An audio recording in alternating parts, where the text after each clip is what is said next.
Дали бесправната сеча во шумите на Осоговските планини и на Плачковица е табу тема, па за неа во Кочани никој ниту информира, ниту зборува. Иако е вообичаено оваа служба да се пофали со некаков успех во спречувањето на дрвократците и заштитата на шумите, со месеци и години наназад шумските полицајци во Кочани не се појавиле во јавноста со некаква успешна акција. Додека на ниво на држава се зборува за шумска мафија, зелена мафија, намерно палење шумски површини заради ефтина сеча, како и за владење на мито и корупција при сите форми на нелегална сеча, на локално ништо. Податоците велат дека од бесправно сечење годишно во Македонија се вртат по над 25 милиони евра. Кога станува збор за такви суми, по автоматизам се наметнува прашањето: имаме ли шумска мафија и дали таа може да функционира без заминување или ортаклак со институциите или поединци во нив?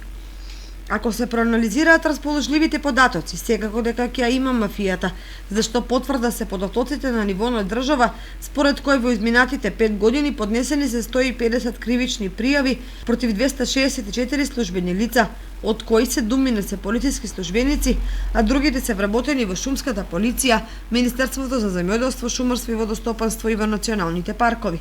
Значи, били учесници или соучесници во нелегалниот бизнис со шумскиот фонд. Од друга страна, од јануари до септември во 2019 година, од страна на секторот за шумска полиција биле поднесени 107 кривични пријави. Донесени биле 484 пресуди од основните судови, со кои се изречени казни од околу 374.000 евра, а при самите шумски акции биле одземени 1800 кубни метри дрва, 39 камиони, 12 трактори и 153 автомобили. Меѓутоа, овие резултати ни одалеку не се реален одраз на случувањата во шумите, бидејќи познавачите на состојбите велат дека криминалот е многу поголем, а штетите што ги трпи државата непроценливи и на краток и на долг рок. За жал, поставувањето отворени прашања на оваа тема од страна на телевизија Кочани, како и на некои други медиуми, остануваат без одговор. Според народната, кучињата лаат, караванот си врви. Ние би доделе шумите се пустошат. Ако ги запрашате локалните власти за овој проблем, тие ќе ви одговорат дека не се надлежни и борбата против бесправната сеча тука завршува.